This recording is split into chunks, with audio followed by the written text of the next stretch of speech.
Hi friends, welcome back to the Francescan Disorder, and if you've just bumped into me for the first time, I'm sat on my squeaky chair again. If you've just bumped into me for the first time, please consider being a friend by subscribing. I'm really hoping this chair does not squeak all the way through this video. Anyway, right, I've gotta take that call. I'll be back. I don't remember what I was saying before that call, but yeah. I think I was saying if you've just bumped into me for the first time or something like that, but don't forget to subscribe. I don't want this video to be too long. So, by the way, hair.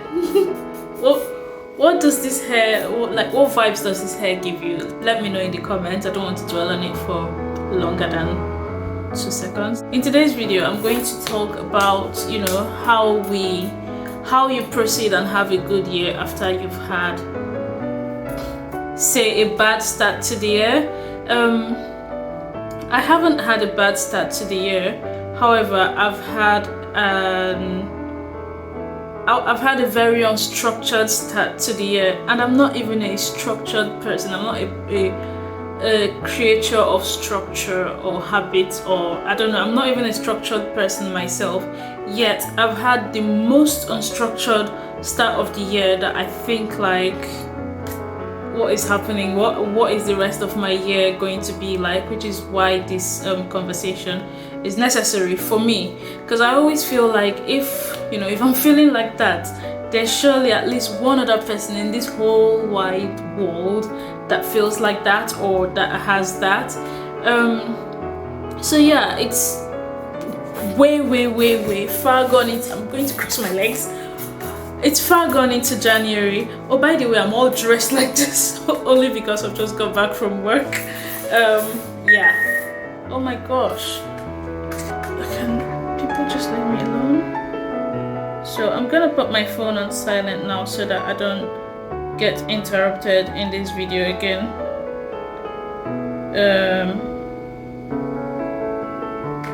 Yeah. So, yeah.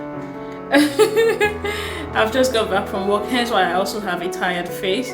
Anyway, so we are well far gone into January, like it's more than halfway gone into the first month of the year. And as I said, I've had a very unstructured start to the year. I think I'm going to contradict myself here when I say that I like a bit of structure to my life, even though I'm not one to follow structures. I'm not a very regimented, is it regimented or rudimented? I don't know whichever one it is. I'm going to just flash it on the screen. I'm a bit confused because my brain is fried at the moment. As I said, the time I do these videos is not the best time to do them, when I've been at work and used the best part of my brain for the best part of the day. I shouldn't be doing them, but there's no other time to do it really, especially when you have this urgent thing. Like, I have this thing to get out of my chest, and the more I keep it, the more it's going to be still, and I'm never going to get it out of my chest again. Do you see what I mean? The year has started. You've gone well far into the first month of the year, and it's not looking like it's going to be it's going to turn out like anything that you want it to be. What do you do to turn things around? You can always turn things around. You can take the steering wheel and drive the year into what you want it to be. Now, this is me, Level Up or Common Sense, Miss Level Up or Common Sense, that said, we should all have common sense on what to do. I still stand by that. However, I did say in that video that sometimes we know what to do, we just want to kind of hear it being reaffirmed by someone else, and sometimes we just need that push, which is the same thing as reformation. And then other times, I don't know, I said the things that need to be said there. Sometimes we're not even sure of ourselves. Again, all boils down to reaffirmation. So this is me just reaffirming things that I know that you probably already know. Take this as a brainstorming session where I'm saying things, and feel free to brainstorm in the comment section. I had to rethink that for a bit there. Yeah, feel free to brainstorm by commenting, because unfortunately you're not able to sit here with me in this room and brainstorm about this thing. Anyway, yeah, I said about how my year has started very haphazardly, like it's just started, but it's all my fault. It's all my fault for the way my year has started, because you can't just barge into the year thinking, like, do you know what 12 months is? 12 months of unforeseen eventualities, and you want to, well, Fran wants to barge into it without a plan. That is what happened to me. I barged into this year without a plan, and it hasn't it hasn't looked pretty from the start. So yeah, the first point is plan. Don't just barge into the year without a plan. Have a plan. As I said, it's a whole 12 months of unforeseen eventualities, and you can't just walk in. Who do you think you are that you're going to walk in without a plan? Who was I thinking I was that I walked into this year without a plan? And it's not that I don't have a plan mentally. I do have a plan mentally, but there's something to say about marrying the mental with the physical, such that, you know, like you bring things out. There's no point just having it. I don't know about, maybe it works best for other people, just having it mentally and always having it at the back of your mind. Whilst whether you bring it out or not is always at the back of your mind, it's just always, for me, it's just been a mental plan that I've never really sat down to give more thoughts to than just, you know, mental ideas flying in my brain, and I've never really captured all the ideas together and put them together. I didn't even need to. It doesn't have to be that you write it down. For me, if I write things or brainstorm, like talk, or, you know, just voice it out somehow. I don't know. Mostly write things. If I write it mostly, or like do a structure for myself, then it will be easy. As I said, I'm not really very structured. I like the structure to be there. Whether or not I follow it is another thing. I want to say that, okay, I think I'm going to leave that as another point. The next point is that the structure is there. Whether you want to follow it or not is another thing. And that doesn't mean that, oh, you're just writing the structure and just throwing it away. No, that's not what I want to say, or that's not what I'm trying to say at all. What I'm trying to say is, so the structure is there, but don't be a slave to your structure.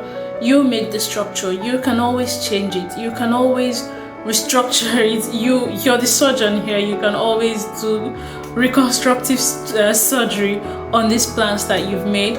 Don't be a slave to those plans. If things change, be flexible enough to change with things. Another point I'm going to make is that, you know, there is no deadline for anything. You created the deadlines for yourself. The only other deadlines are deadlines that life throws up. For example, like, you know, biology is there. That's a deadline that yeah, that's that deadline that life throws at women. If you're a woman that wants to have a child, but, you know, that's kind of is something out of your control. For the things that are within your control, there is no deadline. The name, or the evil of the word is in the name, deadline. Just think about, when you think about deadlines, think about death, and, you know, try not to kill yourself trying to meet a deadline. If you set a deadline for yourself, and this is not saying don't be disciplined, by all means be disciplined, but as I said, remember, the operating word throughout this video should be 12 months of unforeseen eventualities. When those unforeseen eventualities come and your deadline has to, you know, has to stop being the operative deadline, your deadline has to move and change to something else, by all means, please, my sister, please, my brother, whoever is watching me, please, Francesca, because this video is talking to myself as well. Advice is very easy to give, but not the easiest to take. Like, trust me, I know a lot of good advice to give, but do I know to do those things for myself? Not a lot of the time. Yeah, so please make plans, but be flexible about those plans, and very flexible enough to know that you have these deadlines. Oh my goodness, I can't talk. Very flexible enough to know that you have these deadlines. You created the deadlines. You can restructure things. Another point that I wanted to make is that anything that doesn't happen this year is going to happen another year. Like, you're not going to die.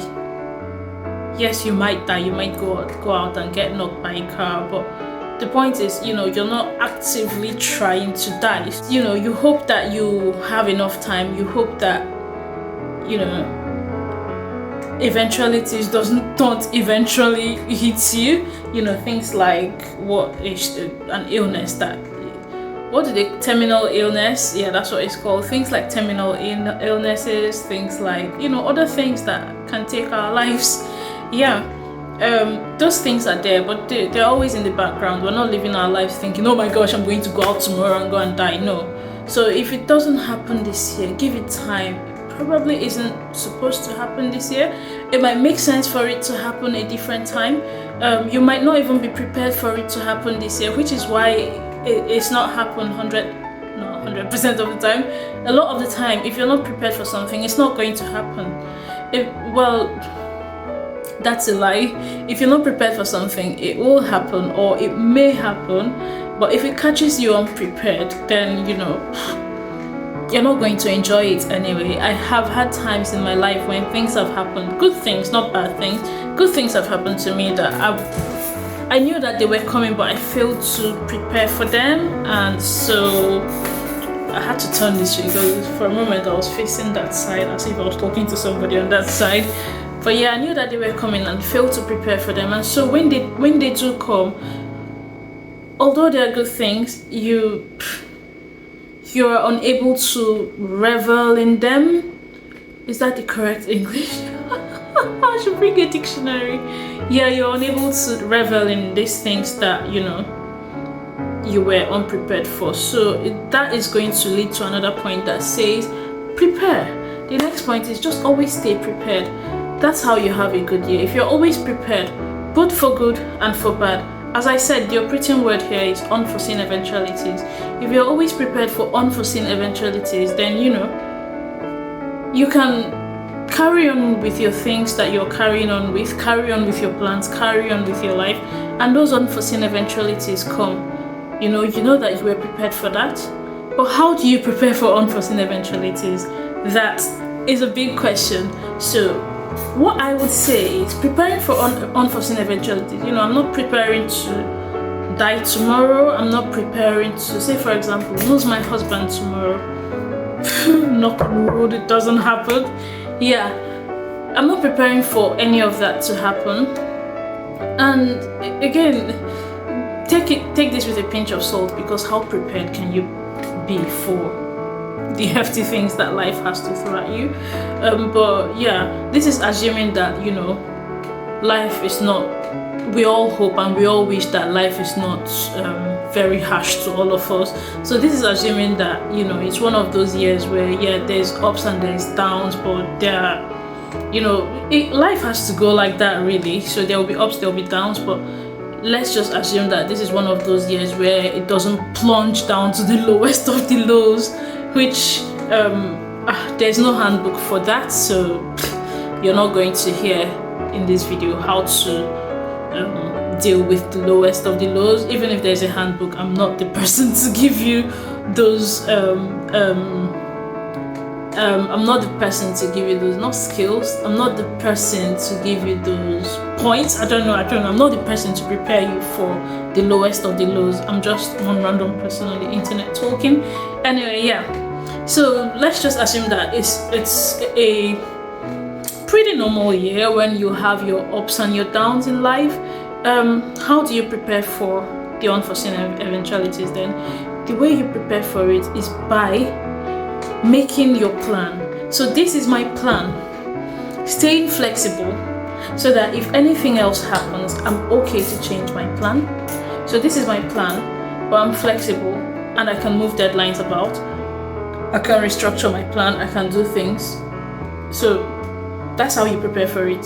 So those things are going to come, but because you were prepared to this extent, the way they're going to hit you, I wish I could give an example. The way they're going to hit you, the way unforeseen eventualities are going to hit you will be a bit different. Okay, say for example, I was preparing by, saving money. I'm not saving money so that I'm not saving money because I'm hoping for something bad to happen.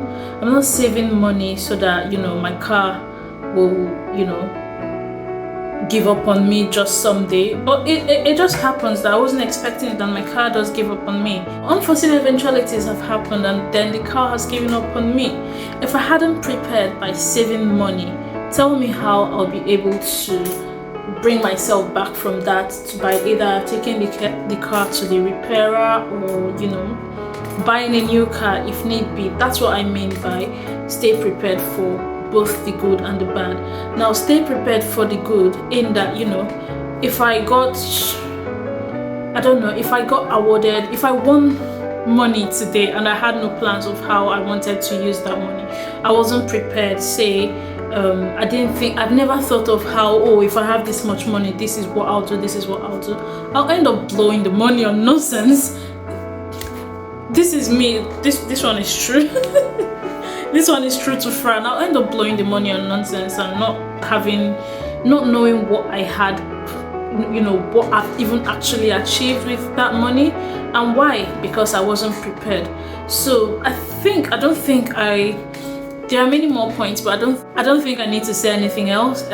Only because, one, I really can't remember, and then two, I would like us to discuss about the other things in the comment section. So feel free to leave your comments about, you know, please tell me how I can have a good year after I've had a not so good, I don't want to say bad because it hasn't been bad, but tell me how I can have a good rest of the year after I've had a not so good start to the year. Tell me in the comment section. Tell me what you think about the things that I've said. Let's just talk in the comment section. As I said, let's make it think of this as a brainstorming session. And don't forget, if you agree with the things, even if you don't agree, if you like any of the things that I said, show me by giving me a thumbs up. If you think there's anybody that can benefit or that needs to hear me blab, send the video, share the video to them. That's all I have to say, and I'm going to say goodbye. Oh, and don't forget to subscribe. I'm going to say goodbye now, and I will see you in another video. Bye.